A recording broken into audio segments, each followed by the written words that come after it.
Welcome to the Develop Yourself podcast, where we teach you everything you need to land your first job as a software developer by learning to develop yourself, your skills, your network, and more. I'm Brian, your host. All right. Today on the Develop Yourself podcast, I have Dr. Robert Toth, the founder and CEO of Theta Tech AI. He is a software engineer, correct? But also a business owner working to integrate AI into healthcare. Welcome to the show. Thanks for having me. I love being in this space. Yeah. And it's really cool because we spoke a couple weeks ago and you told me about, kind of your take on AI tools, and you have some really cool videos outside of what you do that show people how to use AI tools with coding, like how to build products really quickly with like things like Cursor and ChatGPT, and just going from 0 to 1 really, really quickly, like 8-minute long videos, which are super, super cool. I'm going to have some links to those in the show notes as well. Before we get into the conversation that I'm really curious about coding, AI, what coding will look like in the future, because there's so much media attention on this lately. It's really broken into the mainstream, like this idea of software engineers getting replaced or AI just replacing everybody. But before we get to that, what led you into the healthcare business and using AI? So what got me into healthcare, I was an undergrad engineer. I went to engineering school. And, at that point, you have to pick your degree freshman year.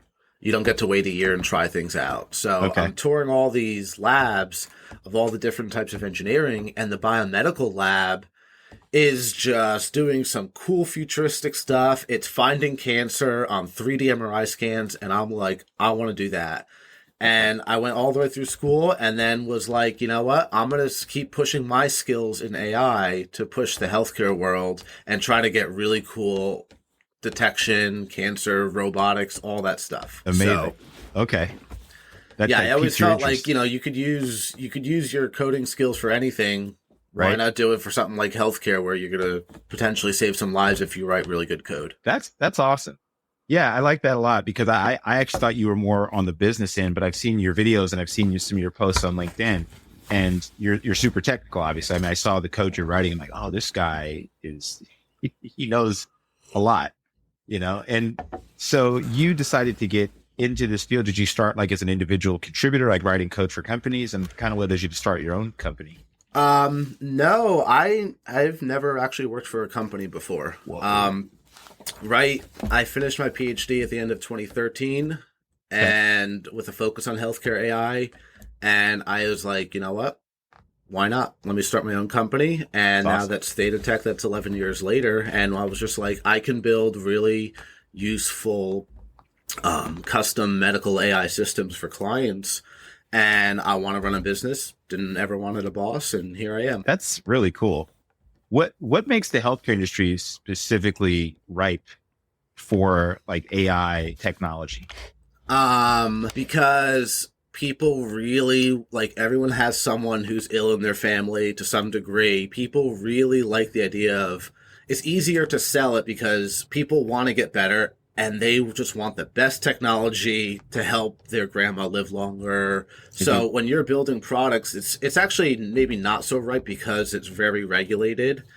Okay. It's very difficult to be a startup in this space if you don't have already like a Series B, 10 million plus funding. So it's not difficult. It's not easy. It's not ripe there, but it is ripe because you're selling a story that you're saving lives with this technology, and people like that, and people want to invest in that. They want technology to be used towards stuff like that. So it's an easier sell and narrative that way. Gotcha. Yeah, I didn't think about the massive amount of regulation, especially if you're like kind of a solopreneur. And so you've been in this like AI space for 10 years, right? Were you calling yourself like an AI tech startup 10 years ago? I think we called it more machine learning 10 years ago. Okay. AI kind of took off as a term a couple years after deep learning won the ImageNet competition in 2012, when companies started to have to put it in like marketing presentations and stuff. And yes. AI is a nice buzzword. So before that, it was more machine learning was the phrase. And one of my colleagues at the time was like, we're not really making the machines like rationally think through things with deductive reasoning. So it's not really AI that we're building. It's more machine learning. Okay. Okay. Okay. This is kind of what I wanted to get into too, because AI, it's become so massive of a term and a catch-all. Every company is now having to have an AI strategy. Every developer is now wanting to pivot into AI. It's Hmm. just everywhere you go. It's like we're just inundated with news. And then you have people like you that have actually been using it practically for quite a while now. What do you, first of all, think of this term AI engineer? And is that what you would describe yourself as? Um, I would call myself an AI engineer because we do build custom deep learning systems. I think people who use AI mostly, I think the term prompt engineer is a great term that I don't know if it's catching on, but people who actively use the AI to accomplish other goals are more prompt engineers to me, where you have to design really good prompts and understand the code and understand the business problem. Whereas an AI engineer, like some people on my team are AI engineers because they're training AI models with GPUs. Okay. I think Okay. that's the biggest thing. Are you training them with GPUs yourself or not? Gotcha. Gotcha. And we had a conversation, I think it was a week or two ago, where you were showing me a bit of your workflow with Cursor, and you have a video out there where you actually make a like facial recognition app, basically just like it looks in your camera, it recognizes your facial features, and you do it like in 8 minutes, Right. which is wild. And I heard the term prompt engineering like most of us, and I kind of just brushed it off, like, oh yeah, whatever. What is a prompt engineer? I didn't take it seriously. You inspired me to use Cursor, a text editor for coding. It's really similar to Visual Studio It's a Code. fork of VS Code. Oh, it's just a fork of VS Yeah. Code. Yeah. Because So VS Code is yeah, open because source. Yeah. okay, yeah, because the key bindings were the same. It was a Yep. really easy switch, but it has integrated um, like large language models in there. You can integrate in your code and then apply changes really quickly. What got you to use Cursor, and how have you like embraced this term prompt engineer into your work? I mean, it seems like that's really what you're encouraging people to do. So I got into Cursor in August of 2023. I heard Okay. about it on Twitter or X. And I'm always one to jump on any new latest AI tool. I immediately paid ChatGPT $200 a month, immediately regretted it. But the minute there's like a new AI tool out there, Yeah. I'm on it day one if I can get Okay. on it. Okay. So I was like, all right, let me try this out. I write code every day. Let me see if this is better. And after the day after I used it, I ended up just like saying like, oh, I'm never going back. Like I need to be using these LLM tools in a really user friendly way. Hey, I hope you're enjoying this episode. And the reason why a lot of people listen to this show is because they want to become a software engineer. So maybe you went to a boot camp, or maybe you're just learning to code. And maybe you want to make this the year that you actually become a software engineer. If that's you and you have the time and the dedication and you're not looking for some get rich quick scheme, you should join Zubin and I for a very customized program where we take you from zero through hired with an intensely personalized custom roadmap that we will help you see through step by step to get interviews, pass interviews, and learn the skills that'll make you a professional grade coder. If you're serious and want to start working with us one-on-one, then schedule a call by using the show notes below or apply online at parsity.io/inner-circle. Now back to the episode. So like that web app that I built in 8 minutes and I posted a YouTube video about how, and I share my screen and show my whole coding process Yeah. is more about seeing how like, if you just, even if you can write the for loop yourself, make the AI do it. Make it write every line of code just to practice. And then if you ask it the right questions and if you highlight the right areas and give it the right context for bugs, it can solve it. Most people who try to do this, if they don't know how to code already, it's going to be really difficult because I know where to Yeah. look. I know what to ask. For Because sure. I've already was trained on learning how to code in like C++ and like been coding all my life. But if you're jumping into it, it's a whole new way. It's coding in English. Yeah. And it's like, I always use the chat with control enter or command enter so that it searches my whole code base as context. The whole point of these LLMs for code is giving it the right context. What other files does it need to see? What other documentation does it need to see when it's writing the code for you? And I spend a lot of time thinking about that. I make really long prompts. My prompts are like a paragraph. You saw me do that. Yeah. And That all was a of trip. that just goes into using Cursor. And it's just a really, it's It basically, it's nicest because Cursor implements all the new stuff. O3 just came out. It's in Cursor today or yesterday. Yeah. It's all like everything gets updated so quickly. It's great. It's been so cool to use. And also I'm like kind of shocked about the context. I've actually used to use really small prompts. I saw you were not. And I'm like, I need to increase, because I was trying to do these little pieces of code and think, oh, that's probably all I can really get it to effectively change. And now I'm giving it lots of context. Like, here's a schema in my, in Prisma, and here's, a function I'm trying to fix, and here's how to fix this other one. And I only want this to happen when, and it's actually been really, really good. It's a good starting point because, even in your video, you had to go back and correct and see some issues and things like that. And I know that there are really junior people listening to this, and the fear mongering online is like, your job is going to be replaced by AI. And then you're taking kind of a hard stance of saying, hey, just use prompting over coding. And then I think a lot of people are thinking, well, what the hell am I supposed to do as a software engineer? I think that, the people who write code by hand and don't use the tools might be getting replaced, but that doesn't mean that developers or engineers don't have the skills. A client asks me to build a web app that does something, I gotta come up with a whole bunch of prompts for Cursor or whatever to build the code. I gotta say, okay, add, Google authentication to this and have the agent try to add it and etc. I think for the junior engineers that are like, what's going to happen with software engineering? I think it's going to be really easy for people to build their own apps. So you're going to get a whole bunch of those turning from software engineers to kind of software engineer entrepreneurs who have an idea and prompt their AI tools to build them an idea. Will they need to write for loops anymore? Maybe not. But I think there's going to be people who have a whole bunch of new app ideas they're going to come up with and build really easily. With prompting. Yeah, for sure. Yeah, that is 100% true. I mean, I speed up tremendously. I work at a really small startup, and one of the things we're trying to accomplish is, of course, speed to the market and trying to figure out what works, what doesn't. Speed is super important as we're trying to figure out product market fit. Even my side projects that I'm doing, that I'm have an entrepreneurial spirit myself. So yeah, using tools like this just helps you go really, really fast, or faster than I would have normally been able to do on my own. Even writing things like in Rust or Python, which I'm not really familiar with. I could write an API in Rust and be like, okay, and it works, and I could deploy it to AWS, and I might not know that much about the code. I get a high level sense of like, okay, there's for loop is talking to a database, or we're requesting some information, but I don't know Rust. I couldn't write it from scratch myself.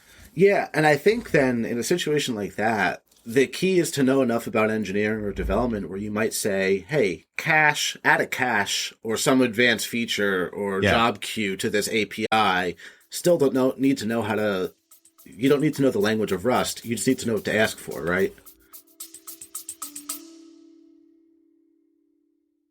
Hey, I hope you're enjoying this episode, and if you're interested in becoming a software developer, learning how to build complex software, and actually get hired, join me at Parsity.io.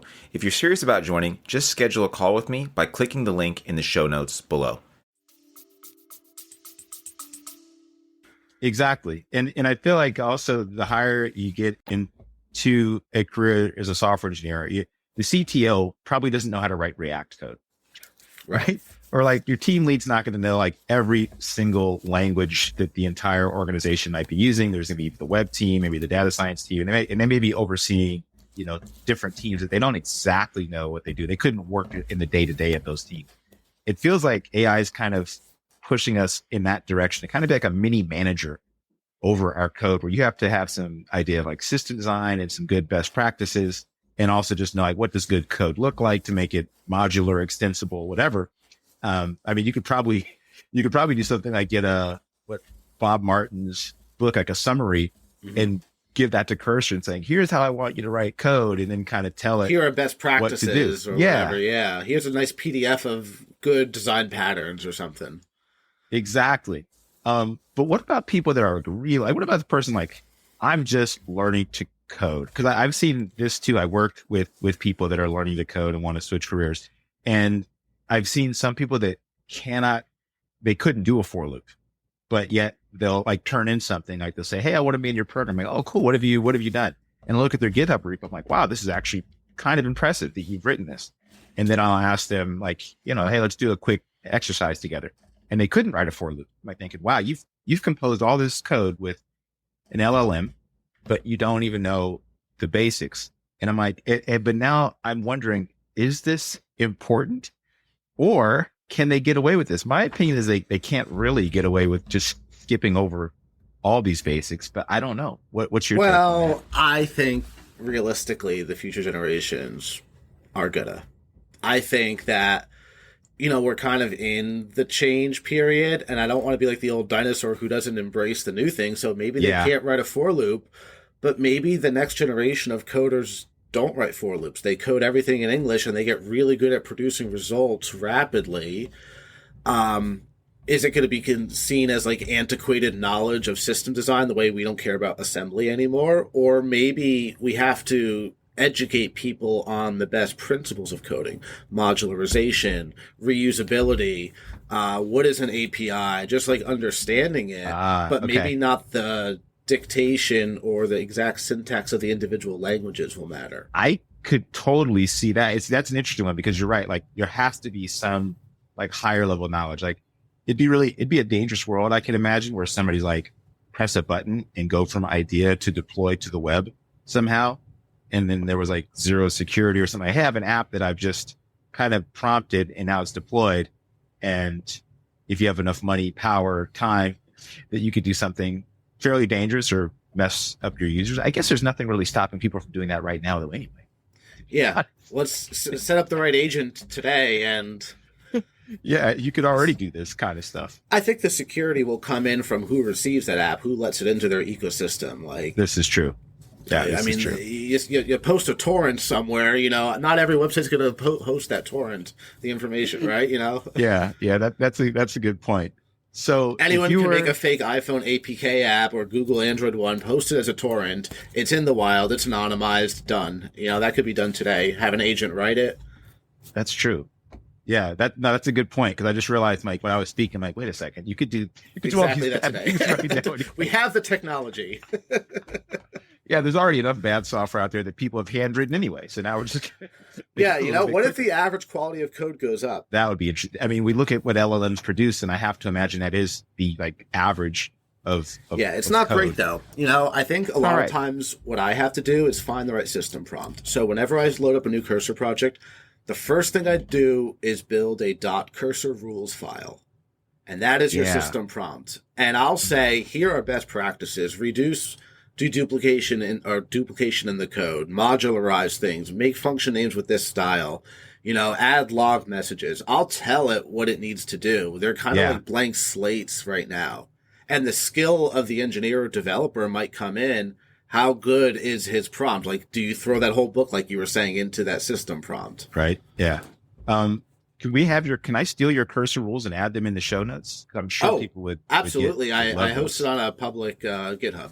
That's what I thought. So I thought it was probably fine anyway. Cool. I'll have those in the show notes as well. Yep. Let's get into the tools, because right now I didn't realize how far I was behind on my tooling. Like I was just using VS Code and ChatGPT. I pay per subscription. I also use Copilot.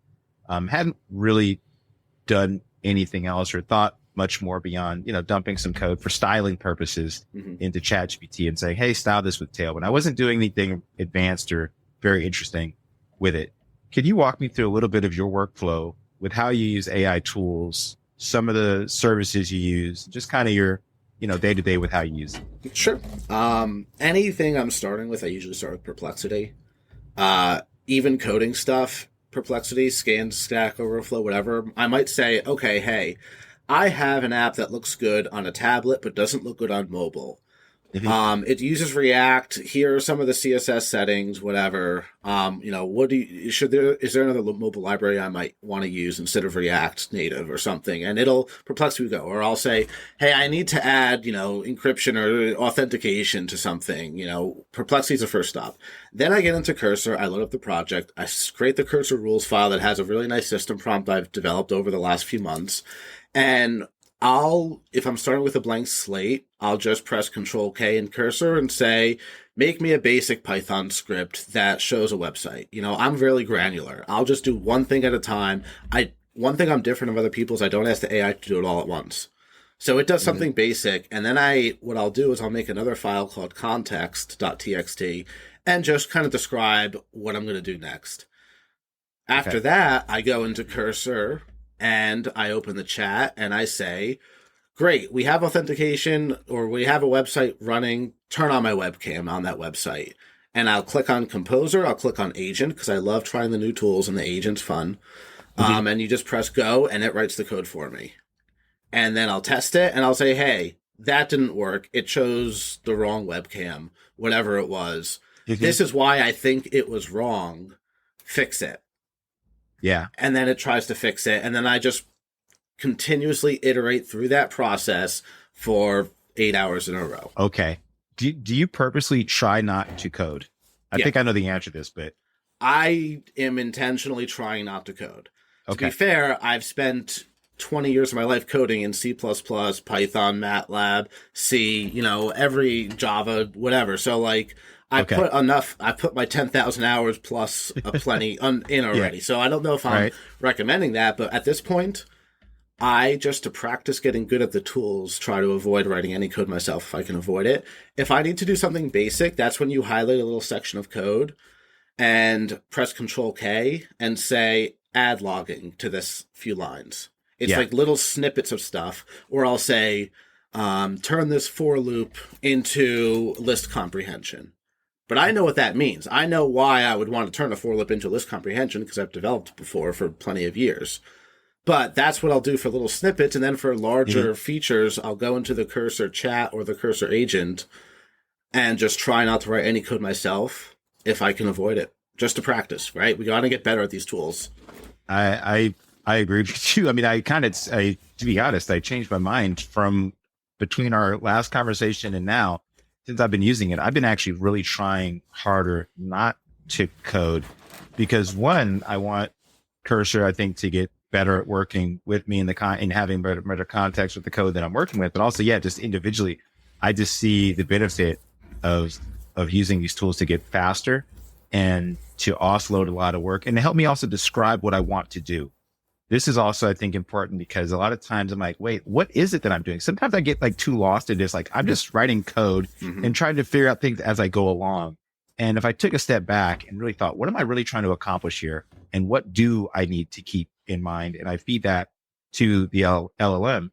Then actually, I think I sometimes compose better ideas in the first place, rather than just writing the code myself. I think that's a great point. Too. Yeah, I didn't think of that, as in it forces you to self-reflect. If you have to pre-write the documentation to feed into context for the LLM and you have to really articulate what it is you want the next step to do, it forces a better clarity of thinking from your end by forcing yourself to have to articulate it, right?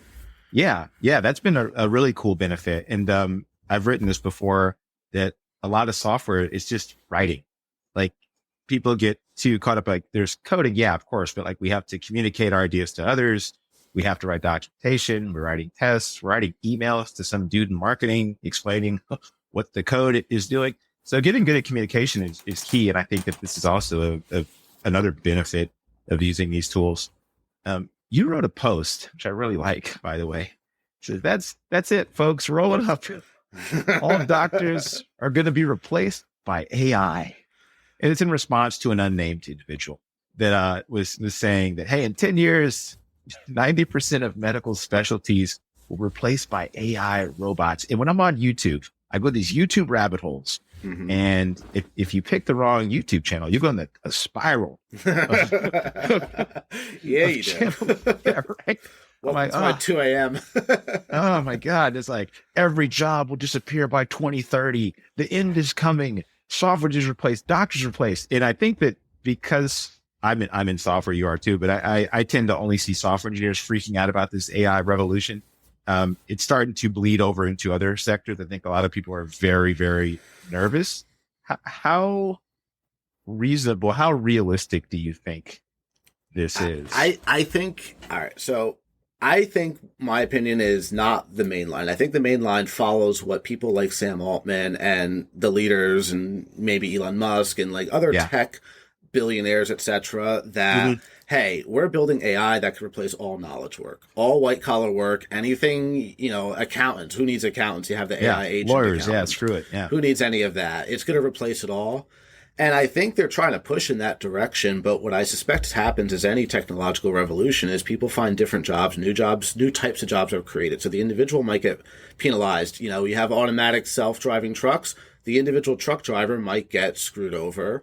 But that truck driver might now, the next version of that person might be prompt engineering things for trucks, or gathering training data, or helping with security and vetting AI programs, or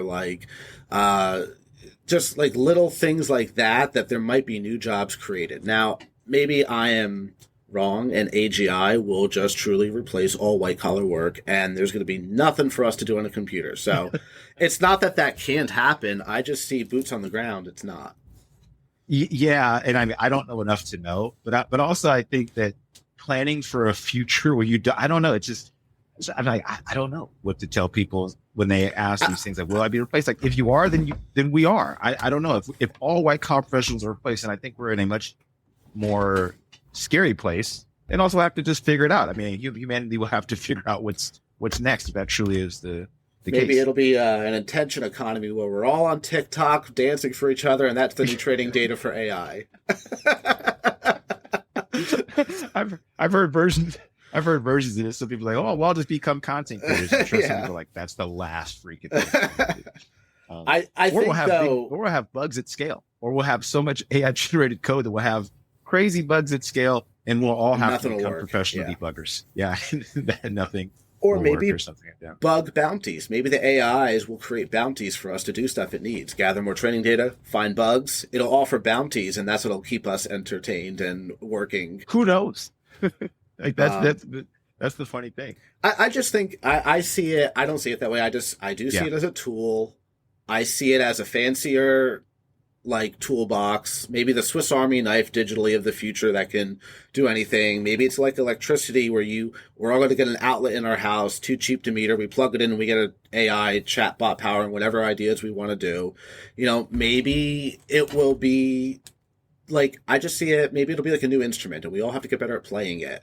When synthesizers came out after everyone was playing pianos and physical instruments, it's a new thing to learn. And I just try to see it as let's practice using these tools, right? Let's embrace it. Totally. And really one of the last things I wanted to ask you is what should people be doing in general to get comfortable with these tools? Because I think we're coming towards a big digital divide, like maybe the biggest one in our generation or maybe ever. I don't know. Where I feel like there's some people like you that are embracing this technology. And I don't know how many people are not. I could probably look this up. But I'm guessing a lot of people either are doing this intentionally or not. And they could be so far behind if they don't keep up. What do you say to those people that are, what should those people be doing? What do you think the average person can be doing to get themselves more AI literate? Well, I gave my mom ChatGPT, showed her how to use that. I think it's honestly, when you first start using it, you ask simple questions because you're a little unfamiliar with it. It's outside your comfort zone. It's a scary new thing for a lot of people. They don't really know how accurate it is, if they trust it, if they're going to use it. I think practicing using it and getting into a flow where how you communicate with it becomes more intuitive makes it less scary, makes it less like it's going to steal my job. It makes you and it more symbiotic partners in figuring things out together. Okay, who was this actress in this show? How old was she? So I would say my wife was watching a show and it's how old was the actress who played this character in Lost on season 1? I asked that to Perplexity and I get an answer. I would not have gotten that answer from Google. I'd have to do my own digging, but try to just be a little AI first. Use ChatGPT to help edit an email before you send it. Critique my email, make it better. Just getting familiar with how you communicate with it makes people more comfortable with it. And it makes them part of their daily workflow. Before we go, a couple quick hot takes from you, actually. The ChatGPT. I think DeepSeek is, I don't know how much it actually costs to build and if they're lying or not, but the fact that it's open source, I will always choose open source, open weights. I'm not a fan of the closed ecosystem in AI. Okay, I choose nice. DeepSeek. That's my reason. Sweet. Why do most people suck at prompt engineering? Because they don't make long enough prompts. Everyone does 1 sentence, 2 sentences. No. Give it a paragraph. Give it more. Okay. I like it.